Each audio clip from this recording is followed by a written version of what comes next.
Salut Mathieu, comment ça va? Ça va bien, toi? Ça va très bien. Écoute, on s'est fait une clean cut cette semaine. On n'est pas ensemble, rassurez-vous, là. C'est pas une activité qu'on fait vraiment. On aime plus parler de films. Et voilà, justement, pour cet épisode-ci, on a décidé de faire une partie de la filmographie d'un réalisateur qu'on aime bien. On va essayer de vous en suggérer plusieurs là, à l'avenir, des épisodes comme ça. Et là, dans le cas de Inarritu, Alejandro González Inarritu qu'on va parler, on s'est concentré sur la première moitié de sa carrière jusqu'à maintenant. Ses 3 premiers films qui sont Amores Perros, 21 Grams et Babel. C'est simple parce qu'ils sont réunis sous une sorte de trilogie qui s'appelle The Death Trilogy, qui sont réunis dans les thèmes. Et ce sont tous des triptyques aussi. Donc, chacun des films présente plusieurs histoires qui se recroisent, pas toujours de façon linéaire. On va y aller en détail sur chacun des films. Il n'y a pas eu la même méthode de montage et de réalisation sur chacune. Et ça se ressemblait quand même. Ça se ressemble. 21 Grams, c'est un peu à part. Là, oui, il est plus intense. C'est un peu plus intense. Mais je mettais ça d'une simple remarque personnelle, mais je me disais, on dirait que c'était comme plus à la mode à cette époque-là, début des années 2000, fin 90. Ouais, je pense que aussi c'est, tu sais, veux pas, c'est les enfants de Pulp Fiction, là. Ouais. Pulp Fiction, c'était quoi? C'est 94. Ouais, c'est ça. Mais tu sais, on est 6 ans après. Ça reste que, c'est ça, c'est du monde que, bon, il était peut-être à l'école du cinéma, justement, dans ces années-là, où, tu sais, là, je sais pas toute la vie d'Iñárritu, là, mais tu sais, si tu te dis 6 ans avant qu'il fasse son premier film, il était peut-être en train justement d'étudier, de parfaire un peu son style. Pulp Fiction arrive. Puis après ça, Ouais. ça c'est devenu populaire l'idée de déconstruire une histoire puis de la présenter avec des morceaux qui nous pitchent. Puis c'est pas aléatoire, tu sais. On pense que ça l'est, mais on pourra s'en parler dans peut-être plus. 21 grammes est un peu plus intense, là, mais il y a quand même une volonté émotionnelle. Là. C'est pas juste de je vais déconstruire pour avoir l'air cool. Non, évidemment. Changer les gens. Oui, c'est ça. J'en ai noté une coupe. Tu sais, dans ces mêmes années-là, on a Memento 2000, Elephant en 2003 qui va par chapitre aussi, Run, on pourrait même mettre là-dedans 98. Tout justement entre Pulp Fiction et le milieu des années 2000. Là. Il y en a eu pas mal. Puis, commençons avec Amores Perros. Et ça file un peu nostalgique parce qu'on l'a étudié au cégep. On a fait le cégep à un an d'intervalle au même endroit, André Laurando. On salue nos profs de l'époque parce que moi, ça a été un des premiers films dans le programme qu'on nous avait obligés à regarder. On avait un travail là-dessus. Première session, si je me rappelle bien. Ça m'avait vraiment rentré dedans. C'est comme un de mes films préférés à ce jour. Puis je pense que c'est dû au fait que je l'ai vu jeune. Puis je l'ai tellement étudié. Donc, c'est un des premiers films que j'ai analysé dans ma vie. Ouais. Là.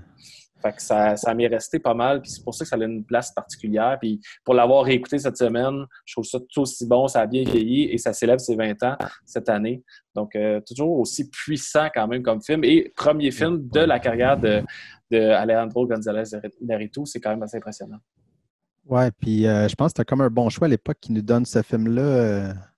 Tu sais, parce que c'est un film qui est malgré que c'est 2h25, quasiment. 35, c'est long quand même. C'est un long film mexicain, sous-titré, mais qui est comme très actuel, très vivant, très... beaucoup d'action. Beaucoup d'action, mais tu sais, pas action, là, mais quoi que oui. Il y a de la violence. Il y a de la violence, mais je veux dire, il se passe tout le temps quelque chose. Il y a tout le temps... L'histoire est riche, là, parce que dans le fond, tu as 3 chapitres, tu as 3 histoires. Puis c'est un peu sa gamique qu'il utilise pendant cette trilogie-là, c'est d'avoir des personnes différentes, des histoires différentes qui vont être réunies par un drame. Dans le cas d'Amores Perros, c'est l'accident d'auto qui va répéter dans 21 grammes, mais c'est quand même intéressant justement parce que il est bien émotionnel, Iñárritu. Il aime ça les creuser, puis là, il va les mettre dans un truc qui est tout le temps un truc tellement chargé d'un accident d'auto, puis on regarde qu'est-ce qui se passe. C'est un peu ça, l'idée de... C'est beaucoup de personnages en pleurs, c'est beaucoup des gros drames familiaux, tous ces films, puis beaucoup de liens avec la famille.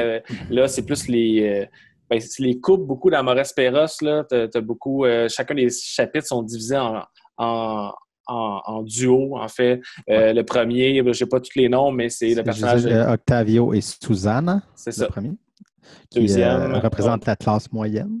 Oui, exactement. La deuxième, Daniel et Valeria, donc la classe un peu plus riche, huppée, bourgeoise.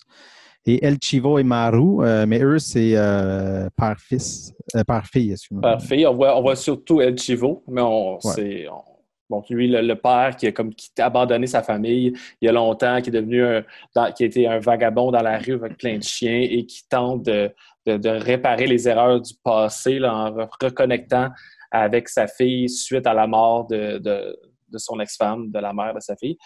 Ouais, voilà, ils sont séparés, c'est beaucoup les couples. Après ça, dans les autres films, là, ça va peut-être plus avec les enfants. Il y a plus la famille d'impliquer au complet. Puis c'est ça, c'est tout le temps triste, mais c'est vraiment émouvant. C'est une grande sensibilité aussi. J'ai expliqué en entrevue que l'accident de voiture, pour lui, c'est comme un peu la métaphore de tous les accidents en général, de toutes les, pas nécessairement des accidents dans le sens de quelque chose de grave, mais dans le sens des imprévus, des coïncidences ou des gens qui se connaissent pas du tout, sont des classes sociales différentes, vont avoir un destin qui va avoir un impact l'un sur l'autre. Oui, c'est ça. Mais en même temps que c'est, tu sais, parce que c'était vraiment un regard aussi sur le Mexique, là, à travers tout ça, le côté... tu vois qu'il critique, mais en même temps, c'est une lettre d'amour. Ça reste un film d'amour, mais c'est pas un film d'amour hollywoodien, mais c'est un film sur l'amour. Et en même temps, tu as les trois classes sociales dans l'histoire, mais c'est aussi trois stades différents. Un peu de relation, si on veut, là, malgré qu'à la fin, c'est le père-fille, c'est pas amour, mais c'est amour plus inconditionnel. Mais tu sais, le premier, c'est beaucoup les débuts, l'idéalisation de l'amour, parce qu'il est en amour, en fond, avec la femme de son frère. Mais tu sais, il y a ce côté-là très naïf, très comme pur un peu. Après ça, tu as l'autre couple, que c'est ça, les plus riches un peu, les autres. T'as le gars qui quitte sa femme parce qu'il faisait de l'adultère avec la top modèle. Puis, justement, quand on arrive dans ce chapitre-là, dans cette histoire-là, il a mis fin à son ancienne relation parce qu'il cachait depuis longtemps, puis il semble cacher un peu encore à ses collègues de travail et tout. Mais bref, il décide d'emménager avec la top modèle. Puis, le dernier avec El Chivo, là, on est vraiment dans un peu une longue relation qui date d'une trentaine d'années parce que sa fille est rendue assez âgée. Là, c'est un autre genre. Puis dans les trois, il y a un peu, je trouvais, il y a un peu la fuite de quelque chose, puis changer son destin aussi, tu sais. Dans le premier, tu as beaucoup le personnage de Gael Garcia Bernal, Octavio, qui arrête pas de dire qu'on va sauver, on va aller vivre justement une vie plus idéalisée ailleurs. Dans la deuxième histoire, tu as le gars qui quitte sa femme, son ex, pour aller avec une plus jeune, riche et tout.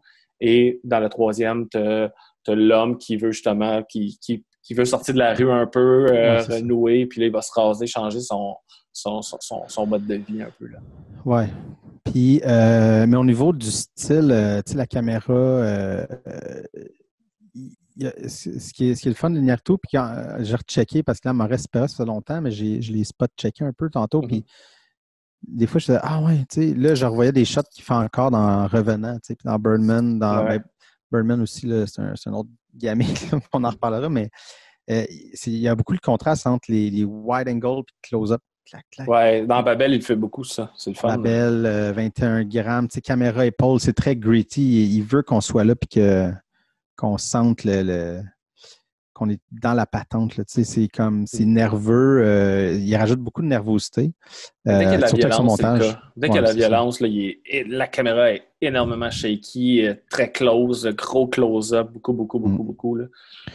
Et ce qui est le fun aussi du film que j'avais aimé quand on l'avait analysé au cégep, puis qu'il fallait faire comme 12 pages. Fait que là, tu te mets à écouter le film et à checker chaque maudite seconde. Mais ce qu'il y a, c'est que le début, quand ça commence, c'est un fond noir. Il y a les premiers titres qui commencent, je pense. Tu as un gros vrombrissement. T'sais, avant même d'entendre les autos puis la ville, tu as juste un genre de vrombrissement, mais qui est comme un peu comme de la lave, un volcan qui a explosé, la terre qui gronde, tu sais. Puis c'est tout ça, c'est toute l'espèce de violence sous-jacente de la ville qui tout va péter. Puis la dernière image du film, le dernier plan, c'est la Terre qui est...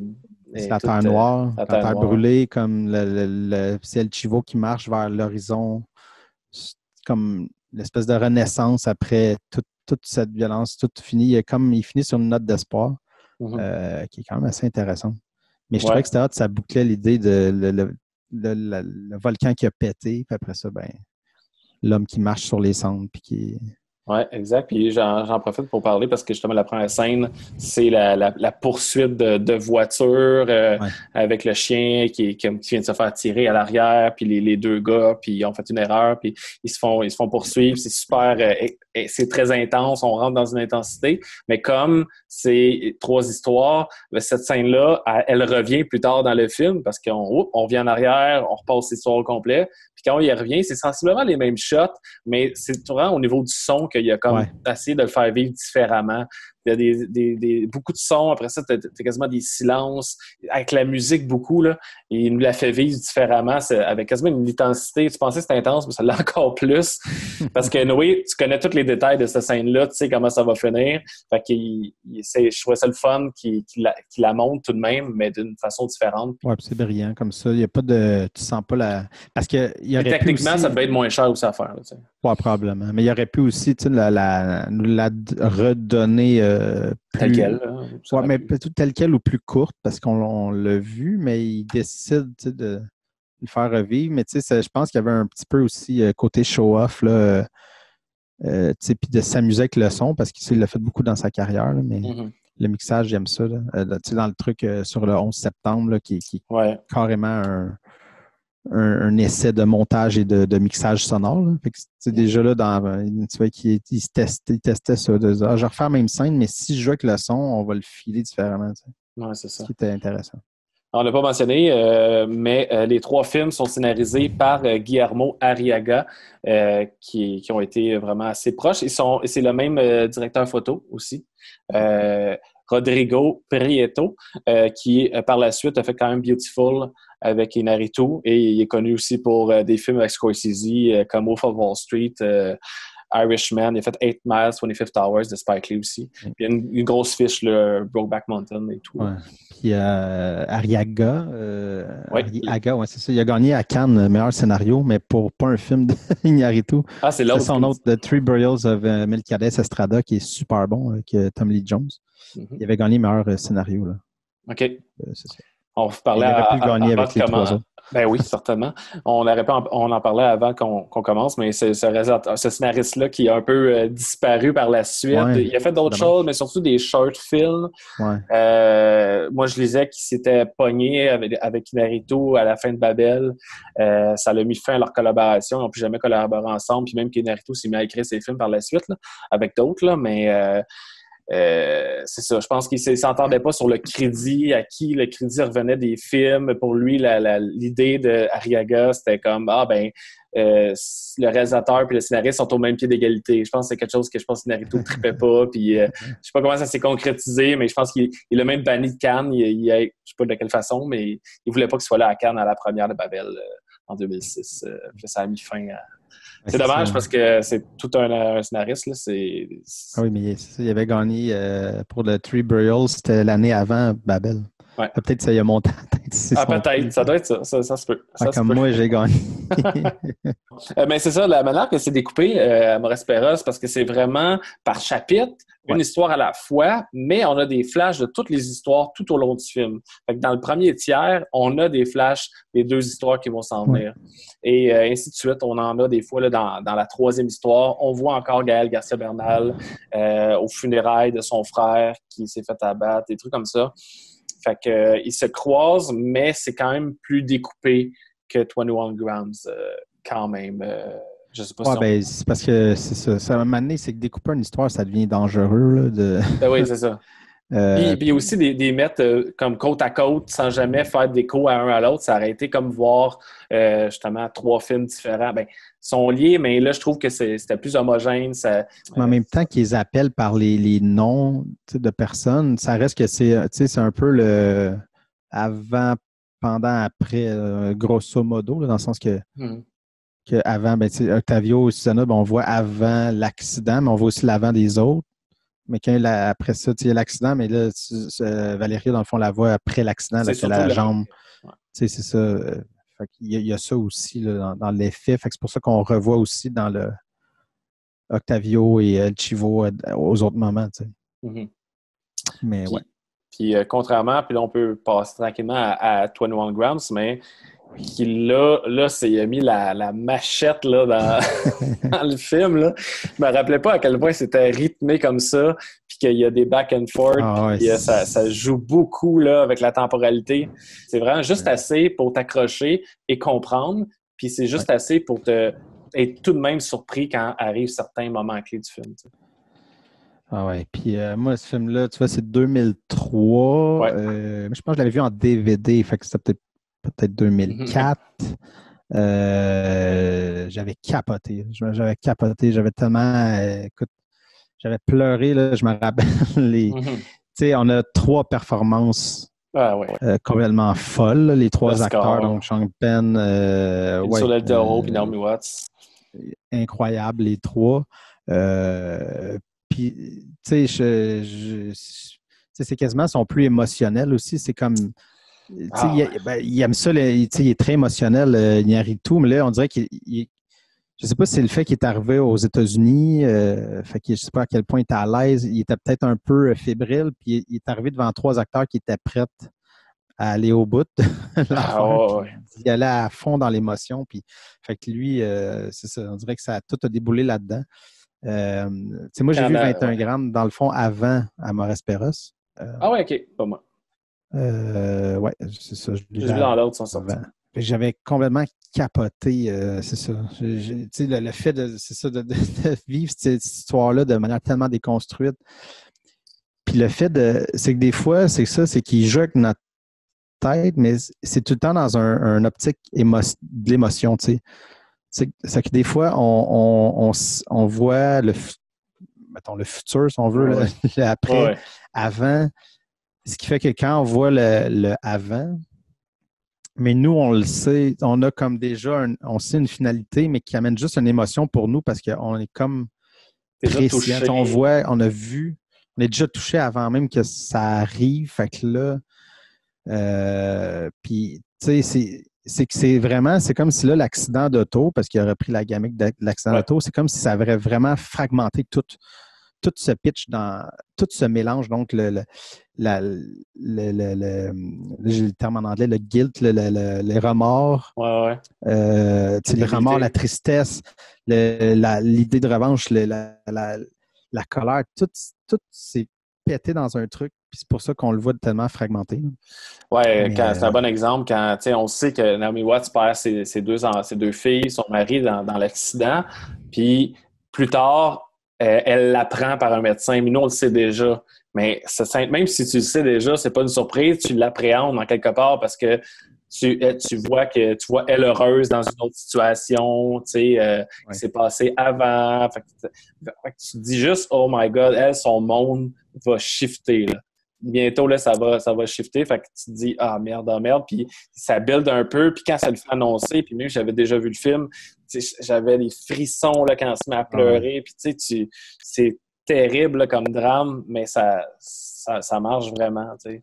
Puis ce qui est intéressant aussi, c'est que ça finit par jouer un peu sur notre perception. Parce que c'est jamais le flashback ou flash forward, on ne sait jamais vraiment on est quand. Puis le fait que mettons, Naomi Watts, on le sait qu'avant qu'elle était mariée, c'était une junkie. Ouais. Fait que là, quand tu la vois prendre la drogue, tu te demandes est-ce que c'est avant ou après le décès? Est-ce qu'elle est retombée à cause de son deuil? Fait que tout est des flashs de comme. Non, ça aurait pu être une gamique, tu sais. Ouais, ben c'est un peu ça avec Benicio del Toro aussi, parce que tu le vois en prison, tu vois, il y a une vie de thug, puis il y a une vie de genre born again Christian là, qui essaie de se repentir. Fait que tu sais pas si il a replongé dans le crime ou c'est sa vie d'avant qui était. La prison avant, oui. Ouais, c'est ça. Ouais, parce qu'il est devenu born again en prison. En prison, ouais, c'est ça. Ouais, c'est ça. Fait que non, mais c'est ça, mais tu sais, ce montage-là aurait pu être une gamique. Mais tu sens qu'il l'utilise, tu sais, c'est ça, c'est vraiment pour nous faire sentir des émotions et pas juste pour flasher et faire comme je peux je peux tout défaire ce truc-là. Puis c'est vraiment une belle maîtrise. La musique aussi, l'utilisation de la guitare, juste des lignes de guitare là, un peu slide, un peu éthérées. Ça, je me rappelle quand je l'ai spot-checké tantôt, là, j'étais ah ouais, c'est vrai, la musique, le plan des oiseaux qui volent, ça, je me rappelle. Je pense, l'image qui m'a le plus marqué en 2003, 2004 quand je l'ai vu. Je sais pas pourquoi. L'espèce des oiseaux qui s'envolent, la guitare. C'était un moment que j'ai comme réalisé, OK, on peut faire vivre des émotions avec des oiseaux qui volent, une guitare, puis c'est pas l'émotion que tu te dis, mettons, tu vois des oiseaux, mais je suis pas supposé de me sentir triste, mais je me sens vraiment triste. Fait que tu comprends qu'il sait comment te faire sentir à chaque seconde, peu importe ce qu'il va te pitcher comme image. Ouais, ça c'est magique. Un peu le contraste aussi, des fois, justement, de beaucoup d'intensité, puis de son fort, puis des pleurs, puis de cris, puis après ça, justement, comme de paysage, puis de la petite musique là, qui fait respirer, puis te fait absorber toute l'émotion que tu as encaissée juste avant. Puis, contrairement à Masperas, dans celle-là, il ne montre pas l'accident de voiture. Fait qu'il y a comme, tu l'entends, c'est suggéré, c'est beaucoup dit, mais... il passe à côté, un moment donné, mais c'est un beau plan. La femme de... Tu vois la voiture passer, puis tu vois le gars qui racle les feuilles, qui est le voisin, puis qui entend le bruit, puis il lâche son râteau pour partir à courir, puis ça reste juste sur la maison, avec le râteau tombé, les feuilles. Puis tu sais qu'en hors-champ, c'est tout là que ça se passe, puis tu fais « Oh my God », tu sais.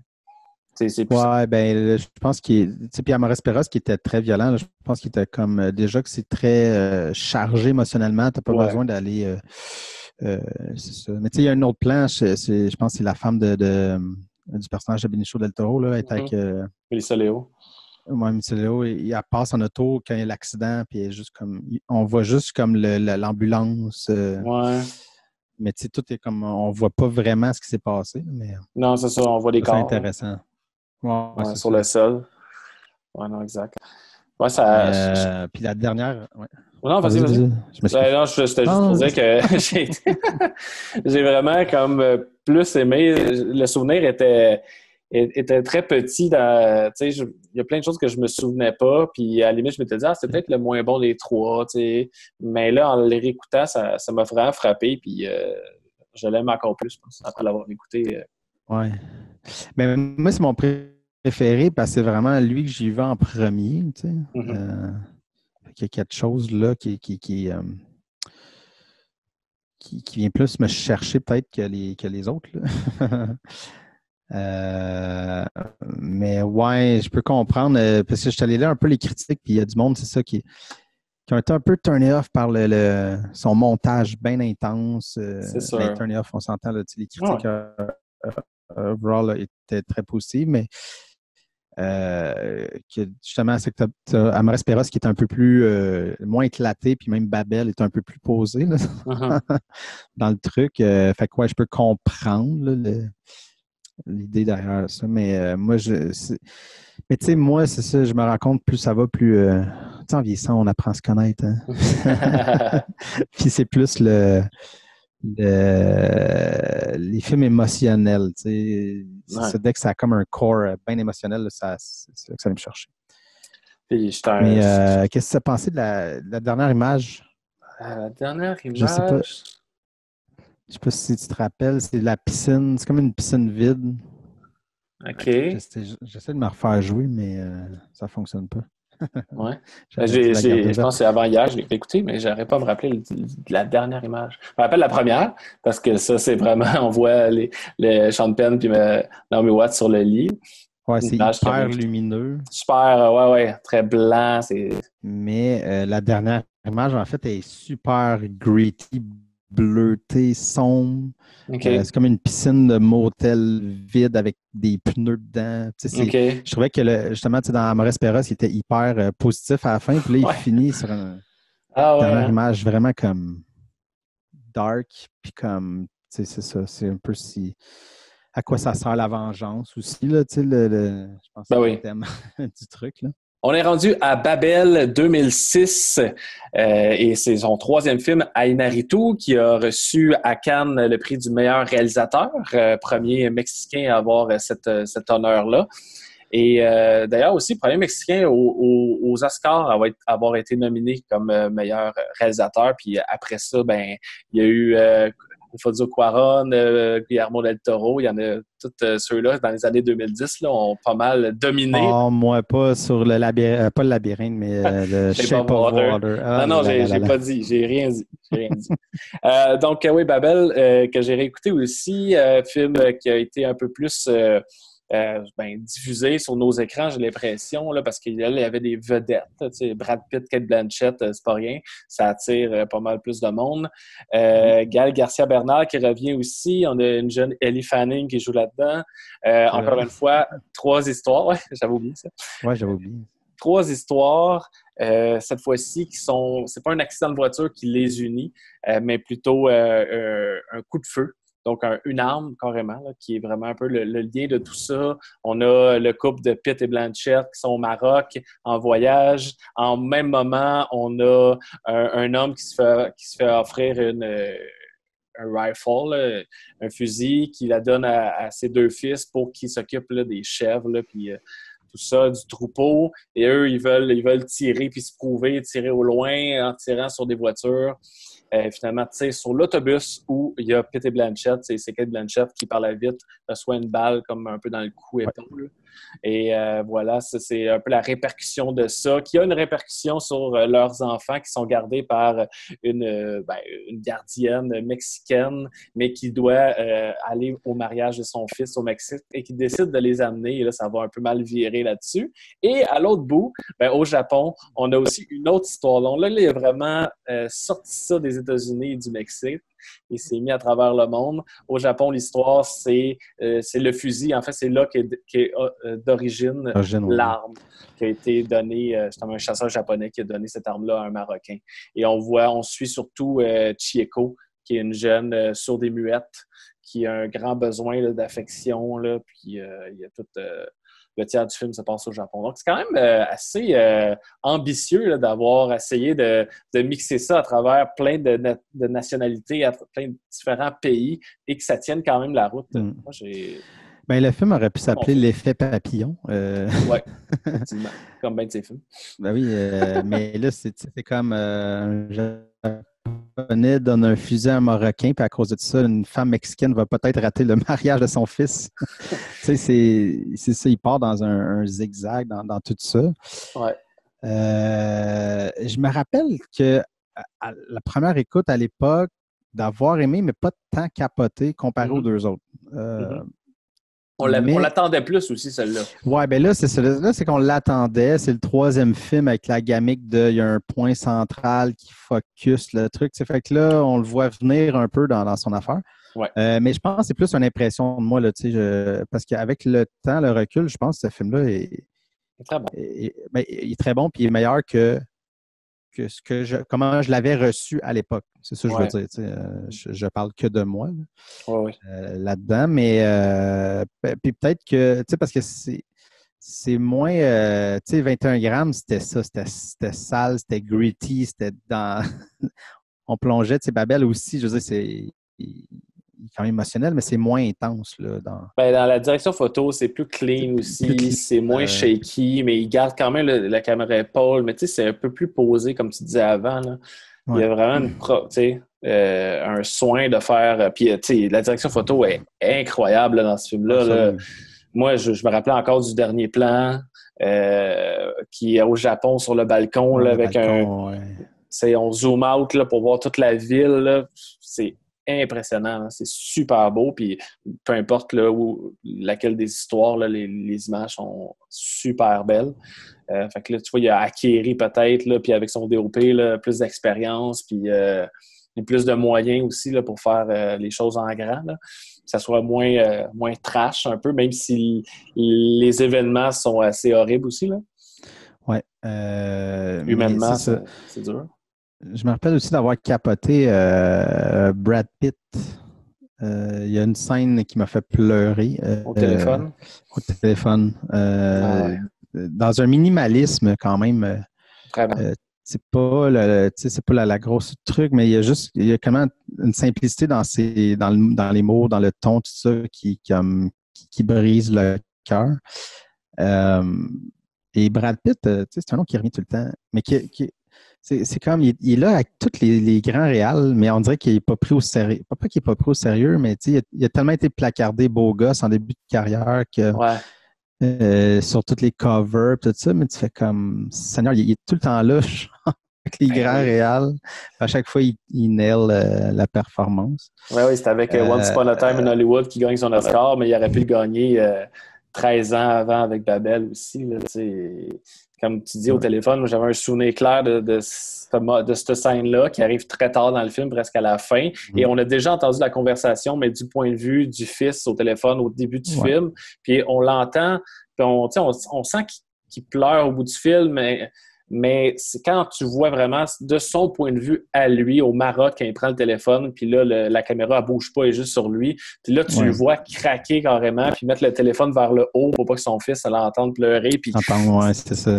C'est tellement fort, là. C'était beau, ça. C'est excellent. Là, je pense qu'il est plus dans les... bien évidemment, il a tout le temps été dans des grands thèmes, mais je pense que dans Babel, c'est plus... clair ou plus front, en fait. Parce que tous ces films, 21 grammes, puis même Amor Espera, c'est le besoin de connexion entre les gens. Des gens qui sont brisés, tout ça. Mais là, c'est des gens qui momentanément ont besoin, ils se retrouvent dans une situation et ils ont plus cette communication-là possible où il y a quelque chose qui ne fonctionne pas dans la communication de peu importe l'histoire. Là. Mais si on parle justement de Pitt, l'idée qu'il est au Maroc, sa femme est en train de mourir, personne ne parle anglais. Il est perdu. Là. C'est ça. Parce que par moment, il a l'air quasiment du cliché arrogant américain. Il veut ça vient d'un fond. Oui, c'est ça. Mais ça vient d'un fond qui est juste comme fuck, genre, ma femme va mourir. Genre, puis... Fait que tout est sur les perceptions, les problèmes de communication qui amènent des perceptions erronées. Les Marocains, ça doit être un acte c'est terroriste. Tout le monde se voit d'une façon tout le temps louche. Je pense qu'il y avait un besoin de faire ça probablement. Puis là, j'y prête une intention, mais j'imagine que c'est ça l'idée d'avoir plein de nationalités, puis de voir que tout le monde se regarde de manière louche, mais de faire comme, ça sert à quoi, genre? Ouais, d'où le nom de Babel, d'où le titre, là. C'est ça. C'est ça, là. C'est l'idée que les gens se comprennent pas, puis que c'est la base de tout. Puis que, ultimement, tu te rends compte que presque tout ce qui se passe aurait pu être évité s'il n'y avait pas eu ce problème de communication-là. Je veux dire, tout aurait pu mieux se passer. L'histoire au Mexique là, avec la gardienne qui se rend quand même, et puis t'as Gaël Garcia Bernal qui est son neveu qui conduit, mais qui a bu, et qui est aux douanes, et il sent qu'il est sur le stress, fait qu'il décide de faire une fuite puis de laisser les enfants dans le désert. Ça va loin, là, au début, je me rappelais pas de tout. Je me disais, c'est sûr, la sécurité des enfants, c'est pas fameux, là, changer de pays puis tout ça. Mais comment ça finit, là, ça aurait pu tellement mal tourner, là. Alors qu'eux sont au bord de l'océan, puis ça va pas bien non plus pantoute, là. Je veux dire, le drame est poussé assez loin pour, au final, un acte d'un enfant de 12 ans, naïf, qui savait pas ce qu'il faisait, t'sais. Ouais, puis tu pensais pas que la balle se rendrait aussi loin. C'est ça, c'est comme... non, c'est ça. Mais en y repensant, je me dis, c'est ça, puis en relisant un peu, puis tout ça, là, sur les thèmes, tout, puis tu fais, je pense que bien évidemment, c'est plus abouti parce que c'est le troisième. Mais c'est ça gamique. Je pense que c'est ça qui m'avait j'étais comme un peu tanné de, OK, tu vas être le gars qui fait tout le temps ça, là. 3-4 histoires autour d'un événement dramatique. Je suis comme... Mais il a quand même réussi 3 fois de nous l'offrir de façon différente. Les transitions d'une scène à l'autre, là, d'une histoire à l'autre sont vraiment incroyables. Ils n'ont pas toujours un lien précis, mais souvent, ils essayent plusieurs choses. Des fois, c'est dans le mouvement. Tu as vraiment les enfants marocains qui courent, puis ça coupe aux enfants de Brad Pitt qui courent dans la maison. Soit un lien par le mouvement, un lien par le son. avec une radio ou une espèce d'un cri. T'entends un cri de Cate Blanchett, puis après ça, t'as un cri de quelqu'un d'autre dans une histoire. Par la contradiction aussi entre deux sons, je trouvais ça tellement brillant. Là. Justement, t'as Cate Blanchett qui hurle, puis ça coupe, puis là, t'as le point de vue de Chieko qui est sourde et muette, fait qu'elle voit juste quelqu'un parler pendant que t'as rien, fait que c'est le silence total. Ou sinon, c'est un lien, une transition avec une idée, fait que justement, l'idée de quelqu'un qui s'est fait tirer, puis qui souffre. On voit ça aussi, à un moment donné, là, justement, on passe d'une scène à l'autre, puis c'est deux personnes qui sont en sang. Fait que c'est comme relié par un peu un thème. Mais je trouvais qu'à chaque fois qu'il fait une coupure, il essayait de couper un moment où tu pouvais faire un certain ton. Là. Je trouvais ça le fun. Oui, c'est ça. Non, puis Iñárritu, je veux dire, c'est un des grands réals, surtout de notre époque, là, mettons. Puis c'est ça qui est. Tu sais, je veux dire, tout le monde utilise tous les bons, mais on dirait que lui, justement, l'idée, c'est comme clair. OK, là, je veux utiliser le son pour faire une transition, là, je veux utiliser ça. Mm-hmm. Mais ça, tu le vois pas nécessairement venir, ou tu sais, c'est pas plaqué, tu sais, c'est tellement bien maîtrisé, puis juste, ça nous passe, sans qu'on s'en rende compte, mais il y a une efficacité incroyable, Iñárritu, pour raconter des histoires. Ouais. On dirait que l'histoire, dans ce cas-ci de Babel, l'histoire de la Chico au Japon, je trouvais ça un peu étiré, le lien avec les deux autres. Tu sais, là, tu as trois histoires, tu en as deux qui sont intimement liées, là, mais la troisième est un peu outsider. Fait que, tu sais, ça m'a un peu dérangé. Je trouve ça beau, c'est bien, c'est intéressant. C'est pas que ça m'intéresse pas. On dirait que le lien avec les deux autres histoires, il se fait moins de façon évidente, c'est moins viscéral. Je trouvais ça. Ouais, c'est ça. C'est peut-être là ce qui me sortait aussi quand j'avais vu à l'époque. Ça m'a sorti un peu, ouais.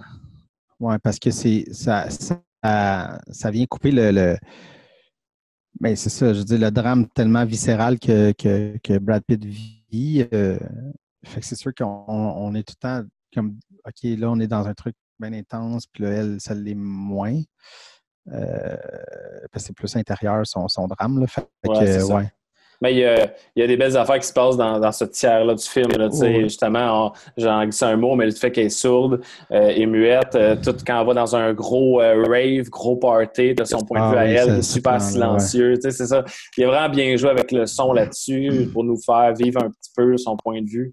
Fait que ça, c'est vraiment le fun. Là. Je pense que ça a bien vieilli. Ouais. Je crois. Oui, puis c'est ça, je trouve ça le fun de retomber dedans, justement, parce que c'est le film que je mettais tout le temps de côté quand je parlais d'Iñárritu, pour moi. Mm-hmm. Parce il m'avait moins marqué de par son émotion pure. Fait que, ouais, mais là, en retombant dedans, je suis comme, ah ouais, non, finalement. C'était peut-être moi qui était le problème et pas le film. Ah non, vraiment efficace. Sa caméra est le fun aussi, là, je veux dire. Je dirais qu'il est plus posé, mais dans certains moments, là, il suit chaque mouvement de la main du personnage ou le regard de ses yeux. Donc, c'est comme... C'est juste, tu vois qu'une grande maîtrise quand même parce que tout est au foyer, tout est au bon moment, tout est synchronisé avec la caméra. Elle bouge beaucoup, mais dans quelque chose de structuré puis d'un petit peu moins brut là, que on the fly, là, qui est plus comme... Ouais. Mais, tu sais, je me demande, je sais pas comment tu vois ça, mais tu sais, parce qu'après, justement, il a arrêté de travailler avec le scénariste, comme tu disais, là, que potentiellement, il s'était chicané. Là. Uh-huh. Mais à un moment donné, tu te dis, tu sais, ils ont fait 3 méchants beaux films ensemble, mais est-ce qu'ils auraient été capables, probablement, les deux, de se sortir de ça, du pattern d'histoire? Ouais. Puis de nous offrir, tu sais, il y a quelque chose qui me rend triste là-dedans de faire parce que c'était vraiment un bon scénariste. Ouais. C'est vraiment un bon réal, mais est-ce qu'en même temps, est-ce qu'il était plus capable de sortir de ce loop-là, tu sais? Je sais pas. J'ai pas la réponse, mais j'aurais été bien curieux. Je lance une question qui n'a aucune réponse. Non, ben c'est ça. Puis on se fera sûrement un épisode éventuellement avec Beautiful, Birdman puis Revenant. Mais il y a quand même eu un bon changement après ça. Là. C'est pas juste dans la structure, là, il est comme vraiment allé ailleurs. On dirait, là, c'est clair, parce que c'est une trilogie, les 3 films, ils se ressemblent sur plusieurs points. Mais après ça, Beautiful, c'est tellement différent que Birdman, puis tellement différent que Revenant. Même dans la caméra, pas juste dans les histoires puis dans les thèmes. Là. Fait que, on dirait qu'il y a eu une période où il s'est un peu remis en question puis essayé de nouvelles affaires parce que là, ça faisait 6 ans qu'il nous offrait un concept pas mal similaire. Tu sais. Mais, fait que oui, moi, j'invite tout le monde à aller se taper un de ces 3 films-là si vous en avez raté un là-dedans. Là. Puis 21 Grounds, il est sur Netflix. Fait que, encore plus accessible pour la majorité des gens. Les autres, c'est sur Prime. Ah, OK. C'est Prime. Donc, voilà. Babel, c'est pas où. Cherchez-le. Bon, ben, on se dit à la prochaine fois, Matt. Yes. OK, ciao.